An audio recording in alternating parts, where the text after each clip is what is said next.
All right, here we are in Calhoun County, Alpha, Florida, with Paul Stokes. And Paul is Muddy River Outfitters. And so we're excited to do some thermal imaging and infrared hunting for hogs. So tell us what the game plan is for Whitney and me tonight, if you would, Paul. Well, first we'll go out and we'll spot various fields, find some hogs with this thermal spotting scope. So will we just be riding in a truck and we'll spot along the fields? Right. Okay. We'll do a drive-by on most of them, spot them from the highway, then we'll position ourselves with a wind advantage, sneak up on them. We'll get real close most of the time. Well, what's real close? Is that 50 yards? Inside 100. Inside 100, okay. We don't want to get any closer than 60 because then most people forget at that close range you got to aim a little bit high because of the height from the center of barrel, center of scope is about 2 inches high. Right, so. right. But we've had that happen a lot. People will shoot low and under if we get too close. So we'll try to get somewhere around 70 yards, 80 yards, and we'll fire away. Okay. We'll kill what we kill. We'll move on to the next field, spot them and stalk them again. Sounds good. What requirements does a hunter have to come on a hunt with you? Does he have to have a Florida hunter's license? No, they're non-game animals. You don't have to have any kind of license. Okay. And so you take people hunting and you've got permission from landowners' fields. Correct. And you're actually helping these landowners, right? These farmers. Mm-hmm. You'll see later on tonight the damage they're doing to the fields already. They're just now trying to level out some of the rooting that they did last year and getting prepared to plant again. So you'll see some of that, but it's a big help to them. We've got some fields that we'll kill 60 hogs off of during the course of a season, you know. Wow. Well, what's the most hogs? Keep coming back. What's the most hogs you've shot in one night? 10. 10. So our goal tonight is 11. That was my number in high school football, so 11 or more. 11, cool. All right. Were you a quarterback then? Yeah. All right.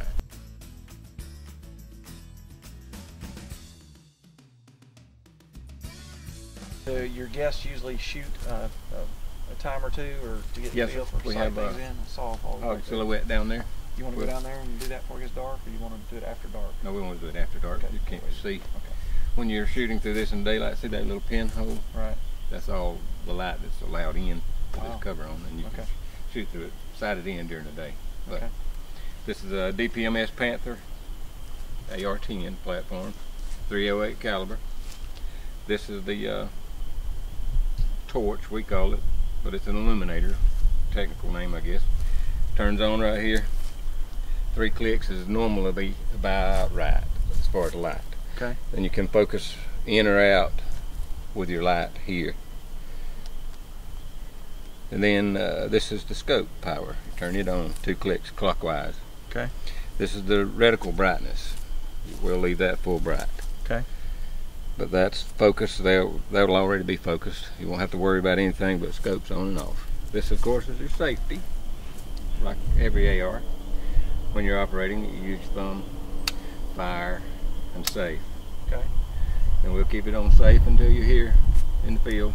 You know, turn your safeties off and your scopes on.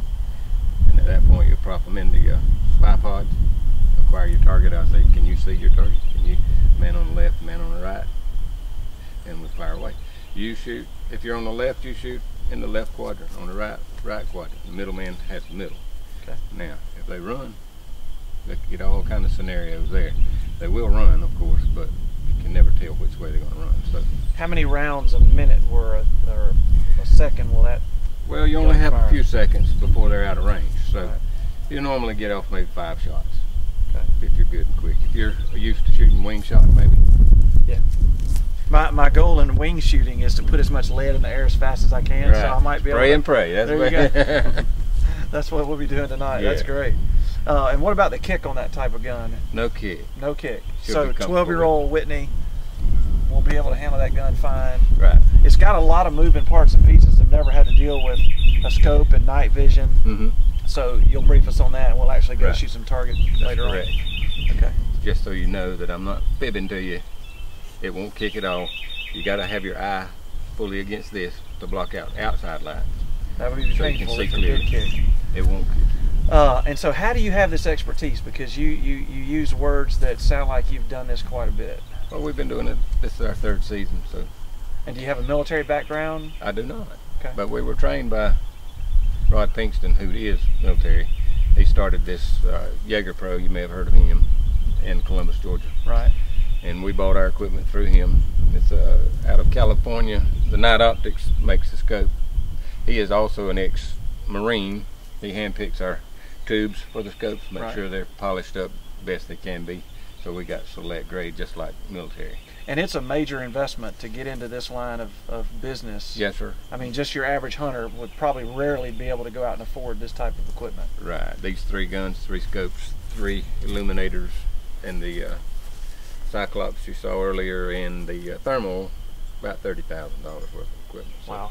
$30,000. That's quite different than throwing up some corn feeders and yeah, hoping we don't they come go by into with the a 30-06. corn. We got 4 barrels of corn right there for off season to get them out in the open, you know.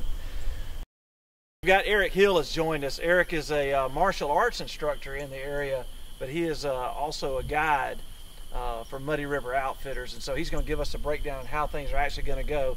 He's pretty specific in his language, and I'm sure he's specific in his instruction in martial arts, and that carries over into hog hunting with thermal and infrared. Yeah, and the main thing we want to focus on is obviously safety. That's our first concern, because most people are not used to or familiar with shooting at night, and so your surroundings are obviously dark, and from that you get tunnel vision. You got your eyes in the scopes, and then your other one obviously would usually be closed.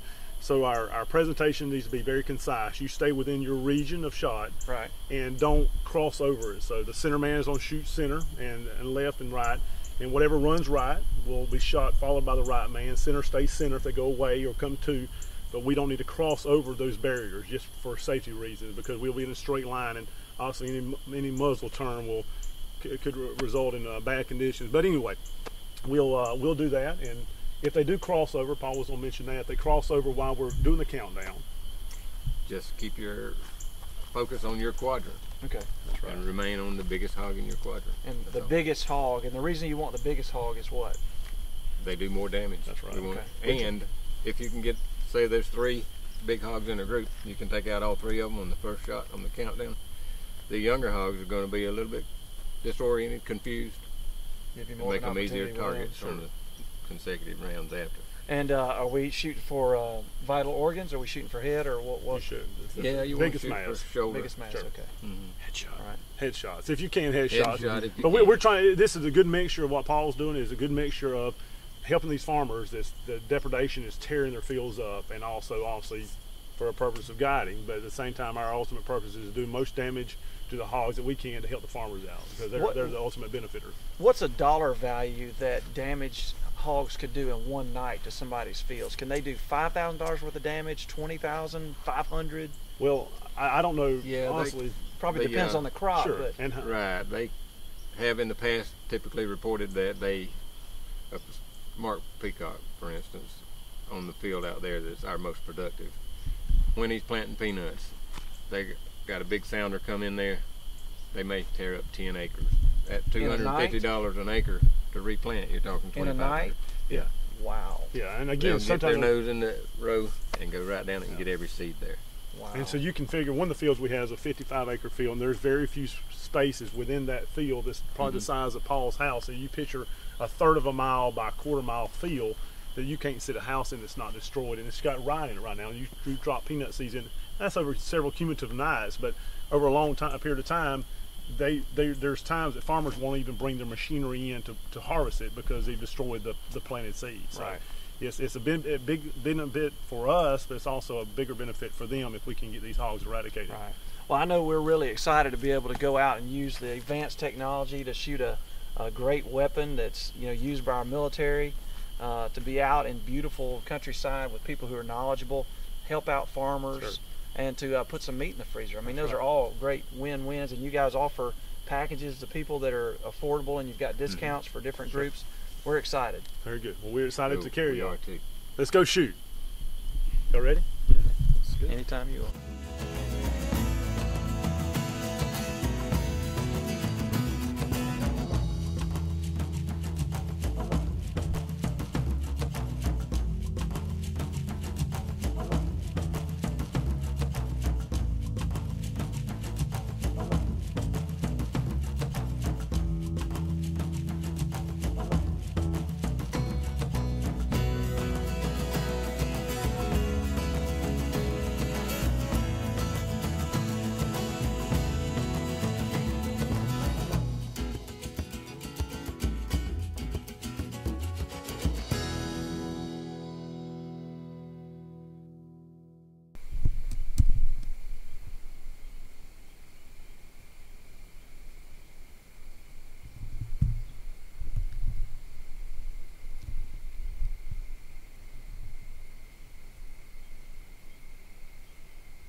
front of you. You still safe?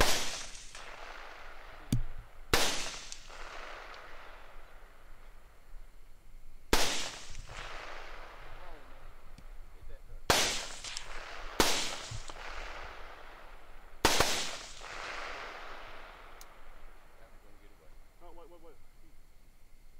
He's stopping. He got hit one time. Yeah, he's walking.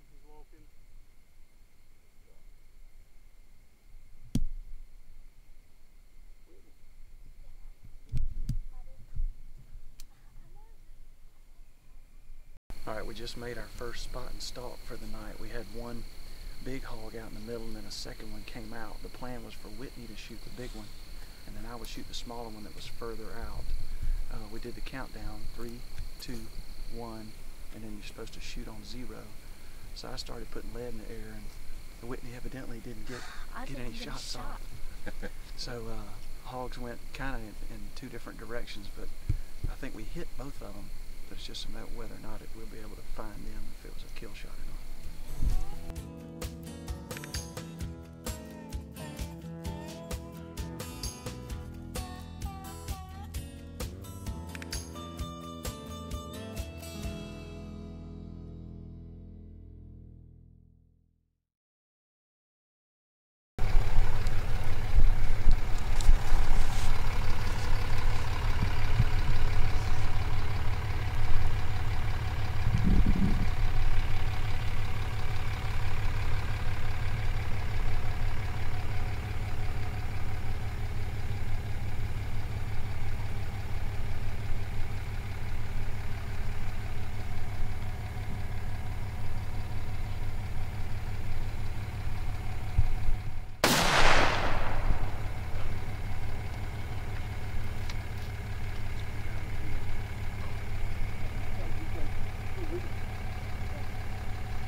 He's down.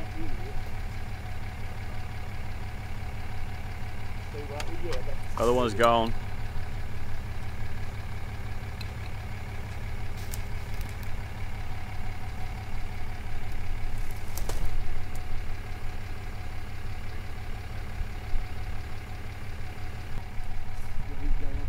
Yeah, nice shot.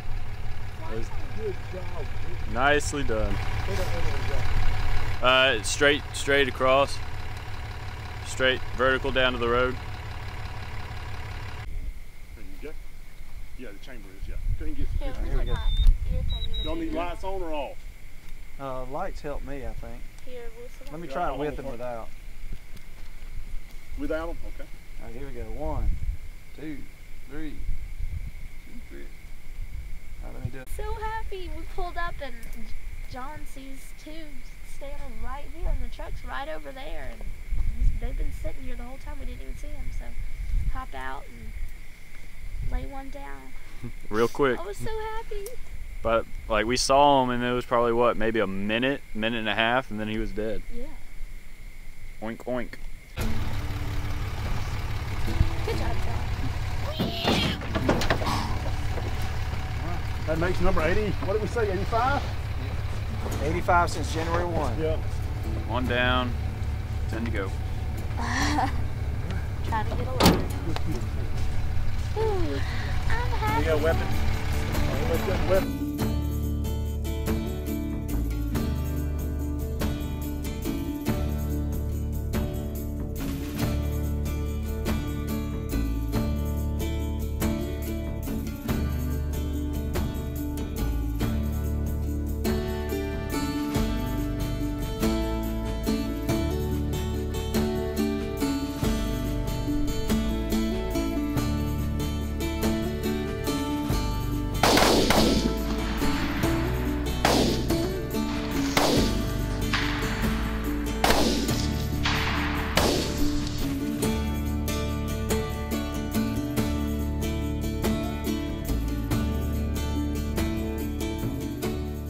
It is 2:15 in the morning.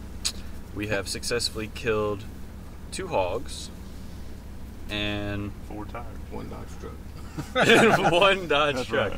We are currently, I don't know if this is straight or not, but right now our truck is sitting probably about like this, and we're in a ditch. And on top of that, it's raining. And I have to get up really early. You're not going to get up. It's going to be stay up. So we were on our last stop, last field we were going to check. We had just checked, and we heard, or Paul heard hogs, but didn't see anything, so we were pulling out to head to the house. And the truck started tilting and kept tilting. It is 4:05 in the morning, and we are finally heading home. We killed 2 hogs. We got a truck officially stuck, and we were not able to pull it out. Whitney is dead asleep in the back, and yeah, do not fall asleep at the wheel. It was a lot of fun, though. And those It was a lot of fun. Those guys It was know a lot about hog hunting. They know a lot about their equipment. They know a lot about safety. They know a lot about the area.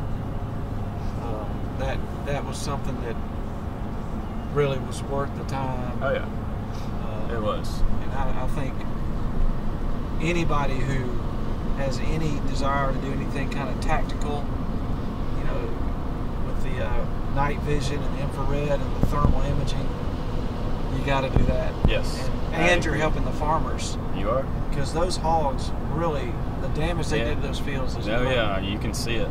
I've got footage where you can see that, and it's sad. So look them up on the web, muddyriveroutfitters.com. Paul and Eric, they will treat you right. Good guys. It's a good time.